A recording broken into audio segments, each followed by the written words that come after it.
नमस्कार एवं हार्दिक स्वागत छ तपाईलाई सुनिल टीच नेपाल युट्युब च्यानलमा। आजको यस नयाँ भिडियोमा चाहिँ म तपाईहरु समक्ष एडीबी रिजल्ट कहिले प्रकाशित हुँदैछ र चाहिँ तपाईले कसरी चाहिँ एडीबी को लटरी चाहिँ तपाईलाई पर्यो कि परेन भनेर चाहिँ कसरी चेक गर्न सक्नुहुनेछ भन्ने कुरा चाहिँ आजको यस भिडियोमा सरल तरिकाले चाहिँ सिकाउन गइरहेको छु। तपाईले चाहिँ 2022 मा भरेको एडीबी को रिजल्ट चाहिँ तपाईले कुन डेटमा चाहिँ प्रकाशित हुन्छ र तपाईले चाहिँ कसरी हेर्न सक्नुहुन्छ अनलाइन को थ्रु भन्ने कुरा चाहिँ जान्न चाहनुहुन्छ भने यस भिडियोलाई चाहिँ स्किप नगरिकन सुरुदेखि अन्तिमसम्म हेर्नु होला र तपाईलाई यो भिडियो मन पर्यो भने यस भिडियोलाई लाइक गर्नु होला, शेयर गर्नु होला र यस युट्युब च्यानललाई अहिलेसम्म पनि सब्स्क्राइब गर्नुभएको छैन भने सब्स्क्राइब गर्न पनि नभुल्नु होला। र यति बेला म तपाईलाई ढिलो नगरिकन आजको भिडियोको विषयवस्तुतर्फ नै लान चाहन्छु। तपाईले चाहिँ सबैभन्दा पहिला चाहिँ एउटा तपाईले आफ्नो मोबाइल फोनमा ब्राउजर ओपन गर्नु होला। तपाईले जुनसुकै ब्राउजर पनि ओपन गर्न सक्नुहुन्छ। तपाईले गुगलको क्रोम ब्राउजर पनि ओपन गर्न सक्नुहुन्छ। यति बेला चाहिँ म यहाँनिर सेम ब्राउजर चाहिँ ओपन गर्छु।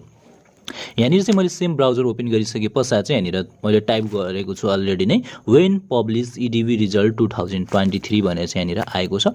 मैले यसलाई चाहिँ यहाँनिर सर्च गर्छु। तपाईले पनि यसै गरी सर्च गर्नु होला। There are no fees for entry or to check ADB result भनेर चाहिँ यहाँनिर लेखेको छ। If you have filled out the form during this period the result will be on 6 May 2023 यानी कि नेपाली डेटमा भन्नुपर्दा चाहिँ वैशाख 22 गते 2080 सालमा चाहिँ यहाँनिर रिजल्ट आउनेछ। एडीबी रिजल्टको तपाईले त्यस दिन चाहिँ तपाईको एडीबी लटरी पर्यो कि परेन भनेर चाहिँ तपाईले चेक गर्न सक्नुहुन्छ। अब चाहिँ तपाईलाई थाहा भइसक्यो कहिले आउँदैछ भन्ने कुरा चाहिँ। तपाईको अब आउँदैछ 6 मे 2023 तपाईले यहाँनिर हेर्न सक्नुहुन्छ र तपाईको वैशाखको 22 गते आउँदैछ यहाँनिर चाहिँ देख्न सक्नुहुन्छ 2080 सालमा चाहिँ।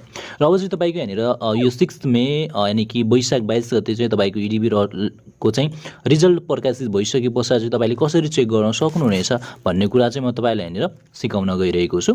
सबैभन्दा पहिले चाहिँ तपाईले अहिले युट्युबमा जानु होला। तपाईले यो भिडियो कम्प्लिट हेरिसके पश्चात चाहिँ युट्युबमा गइसके पश्चात चाहिँ यहाँनिर तपाईले सर्च गर्नु होला हाम्रो च्यानललाई हैन सुनिल टीच नेपाल भनेर चाहिँ सर्च गर्नु होला। सुनिल टीच नेपाल भनेर सर्च गरिसके पश्चात चाहिँ हाम्रो च्यानललाई यसरी खोल्नु होला। र अब चाहिँ तपाईले यहाँनिर चाहिँ भिडियोज भन्ने अप्सनमा जानुहुन्छ र सिम्पली चाहिँ यहाँनिर लेटेस्ट भन्ने अप्सनमा चाहिँ क्लिक छ। अहिले चाहिँ तपाईले सिम्पली चाहिँ यहाँनिर पपुलर भन्ने अप्सनमा क्लिक गर्नु होला र सिम्पली चाहिँ यहाँनिर स्क्रोल अप गर्दै जानु होला र तपाईले चाहिँ यहाँनिर स्क्रोल अप गर्दै गए पश्चात चाहिँ एउटा भिडियो पाउनुहुन्छ। यहाँनिर हेर्न सक्नुहुन्छ है। मैले चाहिँ यहाँनिर तपाईहरुलाई एडीबी रिजल्ट 2021 को पास और फेल भनेर चाहिँ यहाँनिर बनाएको थिएँ। सेम प्रोसेसै रहेको छ। तपाईले चाहिँ लाइफ टाइम चाहिँ यही भिडियो हेरेर चाहिँ तपाईले सजिलै तरिकाले चाहिँ यहाँनिर मैले भनिरहेको छु तपाईलाई। यहाँनिर तपाईलाई मैले रेड एरो देखाएर पनि बताइरहेको छु। यो भिडियो चाहिँ तपाईले हेर्नुभयो भने चाहिँ यहाँनिरबाट एकदमै सजिलो तरिकाले सरल तरिकाले तपाईले को एडीबी रिजल्ट पर्यो कि परेन, तपाई पास हुनुभयो या फेल हुनुभयो या तपाई लकी हुनुभयो या अनलकी हुनुभयो भन्ने कुरा चाहिँ तपाईले यहाँनिरबाट हेर्न सक्नुहुन्छ। एडीबी रिजल्ट तपाईलाई पर्यो कि परेन भन्ने कुरा चाहिँ। तपाईले चाहिँ म अब नेक्स्ट भिडियो पनि ल्याउने छु जुन दिन चाहिँ एडीबी रिजल्ट 2023 को चाहिँ यहाँनिर पब्लिश हुन्छ। त्यो दिन चाहिँ म तपाईलाई अझै स्पेशल भिडियो चाहिँ सिकाउने छु। त्यसको थ्रु पनि तपाईले सिक्न सक्नुहुन्छ। मैले चाहिँ विदिन 2 मिनेट भित्रमा चाहिँ तपाईलाई त्यस भिडियोमा चाहिँ सिकाएर तपाईलाई चाहिँ बताउने छु साथीहरु।